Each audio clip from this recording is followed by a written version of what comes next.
सुधारित शेतकरी या युट्यूब चॅनल मध्ये आपलं सर्व शेतकरी बांधवांचं मनापासून स्वागत. आज आपण शेतकरी मित्रांनो, आजचा दिवस जर आपल्याला बघितलं तर सगळ्या शेतकऱ्यासाठी तसं देशासाठी अत्यंत महत्वाचा आहे. कारण आपण सगळं बघत असताल की आपल्या सर्वांना माहिती की आज जागतिक पर्यावरण दिन आहे. आपल्या सर्वांचा जवळचा विषय म्हणजे पर्यावरण आहे.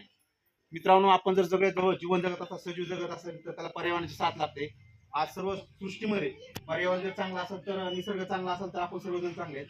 आज आपण एक सेंद्रिय गट आहे की त्यांचा अनुभव आहे की त्यांनी आतापर्यंत सेंद्रिय गटाच्या मार्फत पर्यावरणाचा कसा समतोल राखला आणि त्यांना काय फायदे झाले ते सांगतील तुम्हाला. मित्रांनो, आपण बघत असाल की मला या युट्यूब चॅनलच्या मार्फत आपल्या सर्व शेतकऱ्यांना हे शेतकरी असते तुम्ही सर्वजण जेवढे ऐकतात त्यांना एक सांगायचं की आपण जेवढं काही करता येईल, जेवढं पर्यावरणाचा समतोल चांगला राखता येईल, जेणेकरून आपल्याला सर्वांना जीवन जगताना त्याचा चांगला फायदा होईल.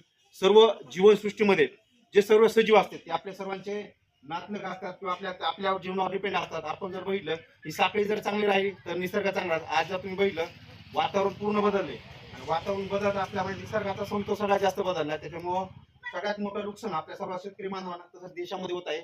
आता बघत असाल की अवकाळी पाऊस असेल तुमच्याकडे, आता जर बघत पावसाचा समतोल सगळा बिघडला, बरोबर आहे का?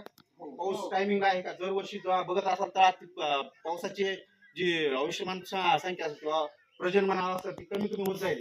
याचं कारण म्हणजे पर्यावरणाचा असलेला समतोल. म्हणजे जर तुम्ही बघितले ग्लोबल वॉर्मिंग वर तुम्ही ऐकलं असेल किंवा जमिनीचे जास्त प्रमाणात वापरणारे खत किंवा निसर्गात असलेल्या वायू आपण वेगवेगळे सोडतो, कारखानदारी असेल, वाढतं जीवनक्रम असेल, ह्याच्या प्रगतीमुळे आपला निसर्ग बदललेला आहे आणि निसर्ग बदलल्यामुळे आपल्या सगळ्यांचं भरपूर असं नुकसान झाले. आता हे गटांचा अनुभव घेऊ, त्यांनी पर्यावरणाचा कसा समतोल राखला आतापर्यंत आणि आपल्या थोडक्यात त्यांचं गटामार्फत पर्यावरणाचा समतोल कसा राखायचा थोडक्यात सांगतो.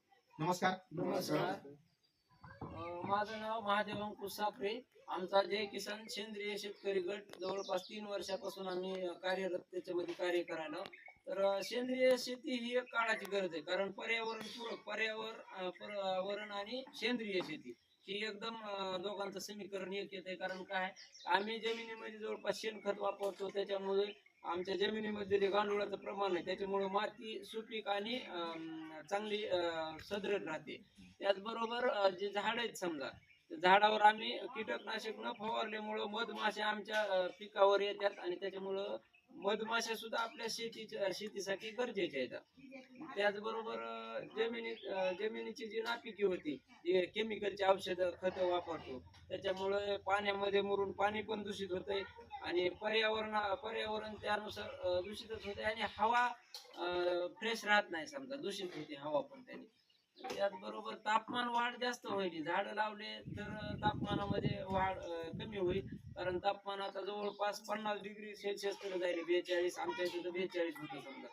तर त्यामुळे जर झाड लावले, झाड जर गेले तर आपलं पर्यावरण चांगलं राहील. अजून काय तुमच्या गटामार्फत काय सांगायचं शेतकऱ्यांना काय केलं पाहिजे अजून? अध्यक्ष बोला तुम्ही गटाचे.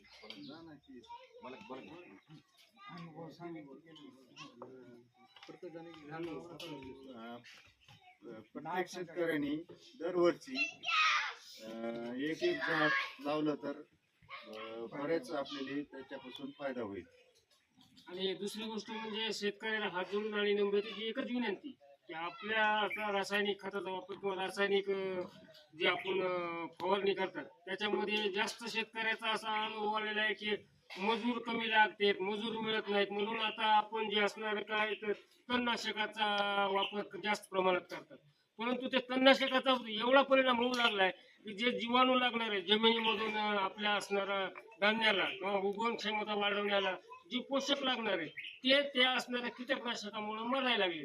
मग त्याच्यामुळं काय तर आपण त्याचा कीटकनाशकाचा वापर कुणीही करू नये, त्या ठिकाणी एवढीच विनंती या ठिकाणी करतो. आणि आज पर्यावरण दिनानिमित्त सर्वांना हार्दिक शुभेच्छा देतो. आणि प्रत्येकानं झाड लावावं, झाड लावलं तर पाऊस पडणार नाही. हे असणाऱ्या निसर्गाचं चक्र जे बदललेलं आहे ते चक्र आपल्याला आता परत त्याच ठिकाणी आणून जर आपण स्थिर राहिलात तरच आपल्या पुढली पिढी येणारी त्यांना त्याचा असणारा फायदा होईल. नाही तर आता असाच उन्हाळा ज्याप्रमाणे यावर्षी आपण भोगलाय त्याचा परिणाम आणखी पुढल्या वर्षी आणखी जास्त भोगावा लागेल. त्याच्यासाठी आपण प्रत्येकाने एक झाड लावलं तर या ठिकाणी पर्यावरण दिन साजरा केला जाईल किंवा याचा असणारा आपल्याला फळ या ठिकाणी मिळेल.